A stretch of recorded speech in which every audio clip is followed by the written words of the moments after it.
समय राख्ने अवसर पाएँ। धन्यवाद सर। अब हामीले युवाको हिसाबले अहिलेको घटनाहरू सबैले बुझेकै छ। कतिपय तपाईँहरूले यहाँ सोधेका कुरा केन्द्रीय मन्त्रीमा मलाई पनि सुन्न मन लाग्छ, नेताले के भन्दो रहेछ भनेर। त्यस्तो घटनाहरू हुन्छन्। अहिलेको घटना, यसको पृष्ठभूमि, यसको तयारी अलि पहिलेदेखि थियो।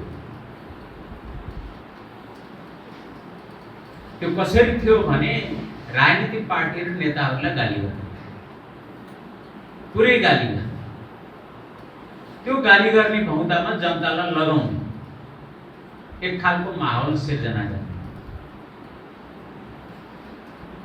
सब बदमास हुने नि यो ओली अझै यो शेरबहादुर यो प्रचण्ड भनेर गाली गर्ने। अब एउटालाई मात्रै गाली गरेर भएन, अलि मिसाएर गाली गरेपछि अब अहिले पुराना पार्टीहरू भन्ने सन्दर्भ पनि आयो, यिनीहरूसित कुरा गर्दैन भन्ने कुरा पनि आयो।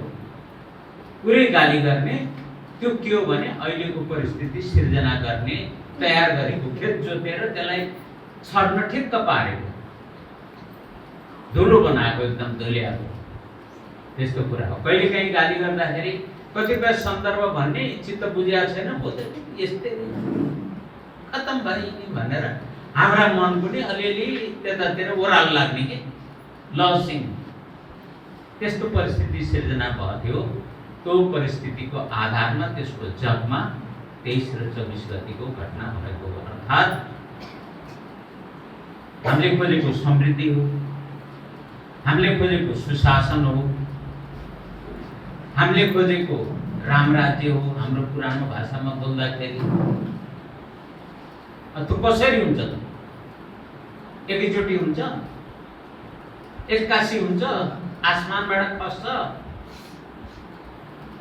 एकदम पछाडिएको सिङ्गापुरलाई अहिलेको सिङ्गापुर बनाउन ली क्वान यूले 25 वर्ष लगाएर उनले निरन्तर त्यहाँ एक्लै मेहनत गरे।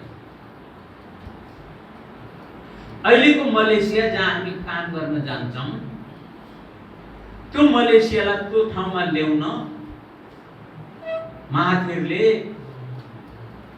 करिब 30-31 वर्ष लगाए। उनले निरन्तर आफ्नो नेतृत्व, हामी कहाँ के पृष्ठभूमि तयार गरियो भने यिनी नेता, यिनीलाई चाहिने जत्थर सुकै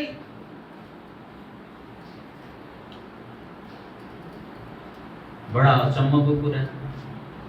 यही छिमेकमा भारतमा मोदी अहिले 16औं वर्ष चलाइरहेछन्, 17औं वर्ष लागिसक्यो। उनको विषयमा कसैले पनि कुरा काट्दैन, निरन्तर हाँकिरहेछ। अर्थात् हामी कहाँ गाली गर्ने र मान्छेलाई लुल खसालेपछि भिजन भएको र अडान लिएको राजनीतिक बुझेको मान्छेलाई विस्थापित गरेपछि, भित्र जहान केटाकेटीलाई भाँड भैलो गराइदिएपछि आफ्नो स्वार्थ पूरा गर्न सकिन्छ भनेर चलाइएका हल्लाखल्ला थिए। अब हाम्रा मन कहिलेकाहीँ डोलायमान हुन्छन्।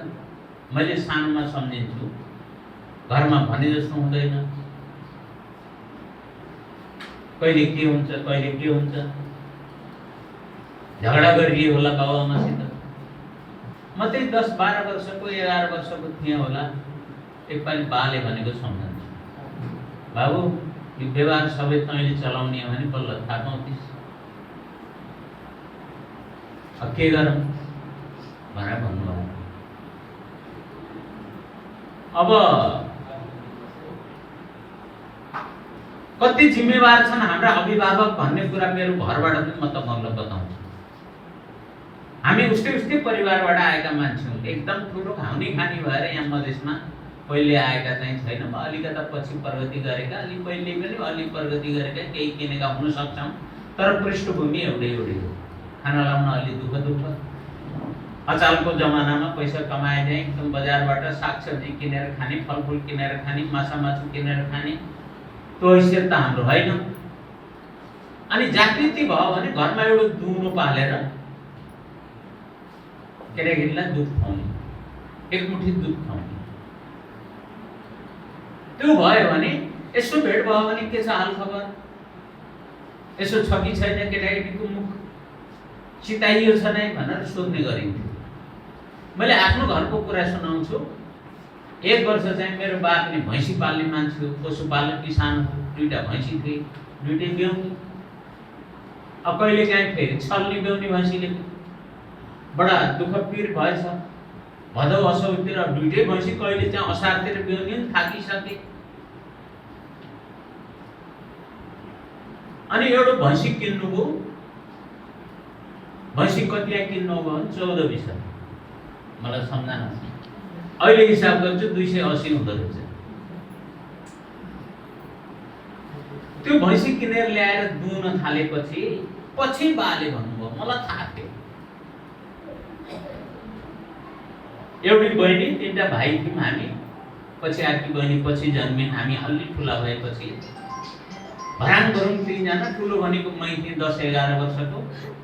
पछि बाले भन्नुभयो, त्यो भैँसी किनेर जबसम्म घिउ सँगालेर त्यसको ऋण तिरिन तेरी आमाले र मैले दुध खाएन बाबु भन्नु।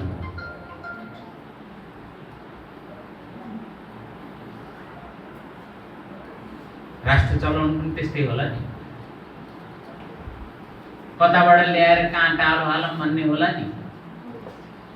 अब त राष्ट्र चलाउने जिम्मेवारी लिने बेला कसैलाई भाग्न पर्दा हाम्रा मन पुगेका पनि होला। त्यसले क्या नै बर्ताल लुटिया छ भन्ने कुरा पनि पर्न सक्छ। तर राष्ट्र चलाउने कुरा हाम्रो घर व्यवहारिक जस्तै कुरा हो। अब अहिलेको परिस्थिति किन आयो र किन हाम्रा विरुद्ध यस्तो प्रचार गरियो भने यो सरकार गिराउनु थियो।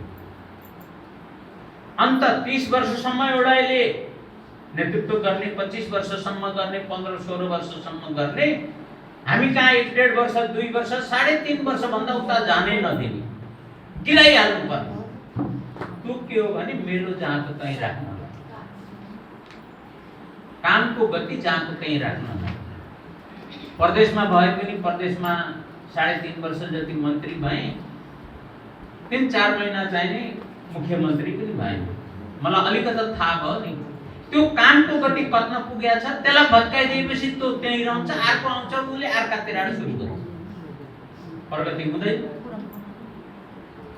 कुरो त्यसो रहेछ। यो सबै श्रृङ्खला बुझेपछि काङ्ग्रेस र एमाले मिलेर गएको गठबन्धन बनाएको। अब हामी लडेर हुन्न, प्रचण्डलाई काँधा बोकेर पनि तपाईले पनि बोक्नुभयो, मैले पनि बोकेँ। अब हामी पार लाग्दैनौँ। अब हामीले मुलुकका लागि गठबन्धन गर्नुपर्छ। चुनावमा एक्लै लडौँला, जसले जित्छ त्यसले सरकार बनाउला, बहुमत आएन भने त्यत्रो सल्लाह गरौँला। अहिले यो मुलुकका लागि हामीले आफ्ना नीतिहरू पोस्टपोन गरेर एकगठ भएर अगाडि जानुपर्छ भन्ने सल्लाह अनुसार त्यो सरकार बन्यो। हाम्रो अध्यक्षले पहिला प्रधानमन्त्री शेरबहादुरजी हुनुस् भन्दा उहाँहरूले आफैले बुढाबुढी आफै गएर हाम्रो अध्यक्षको निवासमा गएर पहिला तपाईले आर्जुको भाषा केपी दाई हजुर नै प्रधानमन्त्री होइबक्सेन पर्यो, हाम्रो राजालाई पछि पालो दिने शब्द नै हो। त्यसपछि बनेको सरकार थियो। अवस्थी अस्थिरतावादीहरूले जसले यहाँ चाहिँ खेती गर्थे सरकार भत्काउने, जसको खेलोमेलो थियो उनीहरूलाई दिन लाग्यो। अब उनीहरूले भित्रै चलखेल गर्न थाले। काङ्ग्रेसलाई भड्काउने र केपीलाई अलग गर्ने, एमालेलाई भड्काउने र त्यो गठबन्धन छोड्ने। हामीले लागेको होला नि राष्ट्रिय ब्याङ्कको गभर्नर काङ्ग्रेसलाई दिएर केपीले चाहिँ क्या कामी चाहिँ गरे भने होला भन्ने पनि लाग्यो होला नि। तपाईँहरूलाई लागेन, मलाई पनि लाग्यो। तर मैले गहिरो गरेर विश्लेषण गरेँ। राष्ट्र ब्याङ्कको गभर्नर प्रमुख कुरा होइन, यो गठबन्धन टिक्ने कुरा प्रमुख हो भनेर म कन्भिन्स भएँ आफै। यस्ता कतिपय आपसी मतभेद र तलमाथि नगरिकन अगाडि बढ्ने र यो गठबन्धन नटुट्ने भएपछि चैत 15 को सुरुवात गरे। यहीको मान्छे त हो ज्ञानेन्द्र शाह, पूर्व राजा भने पनि जे भने पनि। अनि पोखराबाट फर्कँदाखेरि त्यो मानव सागर उतार्नुपर्छ, त्यहाँ त्यो डाक्टर गरे होइन। त्यो काम फत्ते नभएपछि त्यहाँबाट सत्ता गिराउन नसकेपछि अस्तिको घटना घटाए। यो पहिलेको तयारी थियो, plan A, plan B, plan C, यसरी तयारी थियो। त्यो तयारी अन्तर्गत 23 गतेको कार्यक्रम भयो। तपाईहरुलाई लाग्छ यत्रो घटना थाहा थियो कि थिएन? मलाई त अलिअलि अनुमान थियो। यहाँ केही न केही हुने हुन हामी